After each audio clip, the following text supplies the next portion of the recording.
and he said, La ilaha illallah Muhammadur Rasulullah.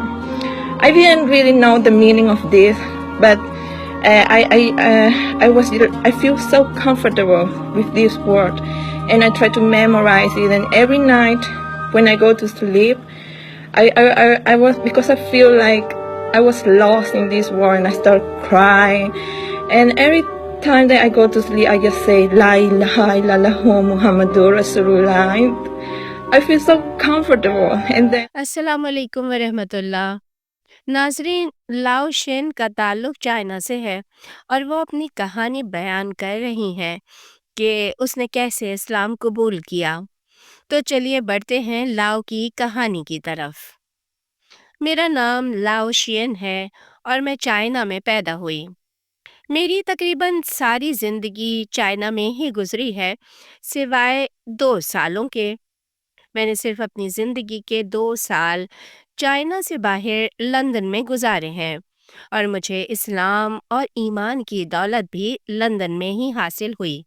دراصل میرا London جانے اور اسلام قبول کرنے کا سفر اس وقت شروع ہوا جب میں ایک اور کنورٹڈ مسلمان چائنیز بہن ونگ جی سے ملی. وہ ایک سرٹیفائیڈ اکاؤنٹنٹ ہیں اور ایک انٹرنیشنل فرم کے لیے کام کرتی ہیں. اسی کی وجہ سے مجھے اس کمپنی میں جاب ملی اور میں 2 سال کے کانٹریکٹ پر لندن گئی. میں نے لندن جا کر وقتی طور پر اپنے آپ کو ایک آزاد لائف اسٹائل میں گم کر لیا. میں نے ڈرائیونگ لائسنس حاصل کیا تاکہ آزادی سے کہیں بھی آ جا سکوں. میں نے کچھ وقت کے لیے شراب خانوں، ڈانس کلب اور پارٹیز کو انجوائے کرنا شروع کیا. میری 2-3 یورپی لڑکیوں سے دوستی ہو گئی تھی جو اس قسم کا طرز زندگی اپنائے ہوئے تھیں، مگر مجھے آہستہ آہستہ احساس ہونا شروع ہوا کہ یہ ایک کھوکھلا اور بیکار لائف اسٹائل ہے. میں دیکھتی کہ میری یورپی دوستوں نے ایک وقت میں 3-3 4-4 لڑکوں سے دوستیاں بنائی ہوئی ہیں. کبھی ہم بار سے نکلتے اور گھر جانے کے لیے ٹیکسی ہائر کر رہے ہوتے تو میری دوست اچانک غائب ہو جاتی.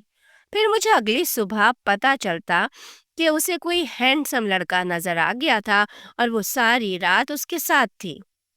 تو میں محسوس کرتی کہ یہ اندر سے مطمئن اور خوش نہیں ہے.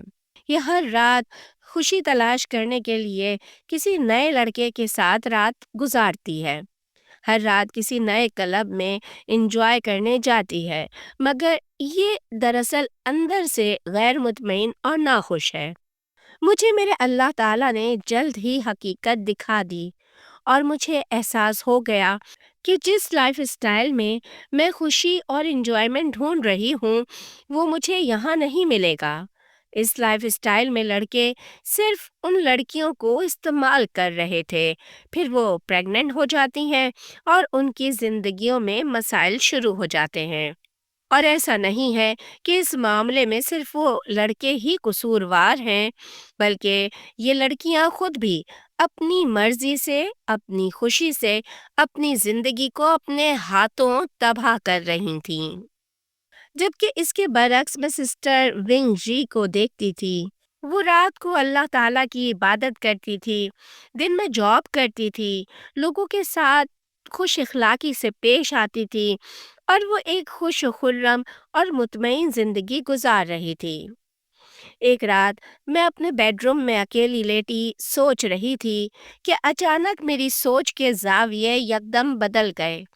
مجھے لگا کہ یہ انجوائمنٹ کھوکھلی ہے اور میں آج بھی اندر کی حقیقی خوشی سے خالی ہوں. میں نے اپنے آپ سے سوال پوچھنے شروع کیے. میں کون ہوں؟ میں اس دنیا میں کیوں ہوں؟ میری زندگی کا مقصد کیا ہے؟ زندگی کی اصل خوشی کیا ہے؟ اور میں نے ان سوالوں کے جواب کھوجنے کا فیصلہ کیا. میں نے کہا میں کس سے مدد مانگوں؟ کون ہے جو میری مدد کرے گا؟ یکدم میرے دل سے جواب آیا کہ گاڈ ہے جو تمہاری مدد کرے گا. میں نے کہا میں گاڈ کو کہاں تلاش کروں؟ وہ مجھے کہاں ملے گا؟ اگلے دن میں نے سسٹر ونگ جی کو دیکھا. وہ جا نماز پر بیٹھی گاڈ کی عبادت کر رہی تھیں، وہ دعا مانگ رہی تھیں، وہ گاڈ سے باتیں کر رہی تھیں۔ میں نے اپنے دل میں سوچا مجھے بھی ایسے ہی گاڈ کی عبادت کرنی ہے، مجھے بھی گاڈ سے باتیں کرنی ہیں۔ پھر میں نے اسلام کے بارے میں اسٹڈی کرنا شروع کیا۔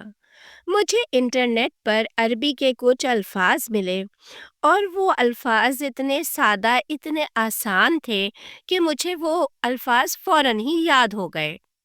وہ تھے لا الہ الا اللہ محمد الرسول اللہ۔ مجھے نہیں پتا تھا کہ اس کا مطلب کیا ہے، مگر مجھے یہ الفاظ پڑھنا بہت اچھا لگنے لگا تھا۔ میں اکثر چلتے پھرتے، اٹھتے بیٹھتے دن بھر ان الفاظ کو دہراتی رہتی، اور خاص طور پر رات کو سونے سے پہلے جب میں اپنے بستر پر لیٹی ہوتی تو یہی پڑھتی رہتی، اور اسے ہی پڑھتے پڑھتے میں نیند کی وادیوں میں کھو جاتی۔ اس سے پہلے مجھے ایسے لگتا تھا جیسے کہ میں اس دنیا میں کہیں گم ہو گئی ہوں اور مجھے پتہ نہیں چل رہا کہ میں کون ہوں، مجھے کہاں جانا ہے، میرا ٹھکانہ کہاں ہے۔ اور میں رات کو سونے سے پہلے اکثر و بیشتر پریشان رہتی تھی اور روتی رہتی تھی، مگر اب جب سے مجھے ان الفاظ سے شناسائی ہوئی تھی تو میں یہ الفاظ پڑھتے پڑھتے سکون سے سو جاتی تھی۔ پھر میں نے ایک دن اس مسلم سسٹر کو بتایا کہ میں نے یہ الفاظ یاد کیے ہیں اور میں انہیں اکثر پڑھتی ہوں، دہراتی رہتی ہوں۔ لا الہ الا اللہ محمد الرسول اللہ، اس کے پڑھنے سے مجھے نہایت سکون ملتا ہے اور میں بہت زیادہ کمفرٹیبل محسوس کرتی ہوں۔ اس نے مجھے کہا کہ تمہیں پتہ ہے کہ اس کا مطلب کیا ہے؟ میں نے کہا نہیں، مجھے نہیں پتا۔ اس نے مجھے بتایا کہ اس کا مطلب ہے کہ تم ایکسیپٹ کر رہی ہو کہ اللہ ایک ہے، اس کے علاوہ کوئی عبادت کے لائق نہیں، اور محمد صلی اللہ علیہ وآلہ وسلم اللہ کے سچے رسول ہیں۔ یہ کلمہ مذہب بدل کر اسلام قبول کرنے کے لیے پڑھا جاتا ہے۔ اس کا مطلب یہ ہوتا ہے کہ میں اسلام کو قبول کر رہی ہوں۔ مجھے محسوس ہوا کہ گاڈ مجھے گائیڈ کر رہا تھا، وہ مجھے اس طرف لے کر آیا تھا اور وہ چاہتا ہے کہ میں اسلام قبول کروں۔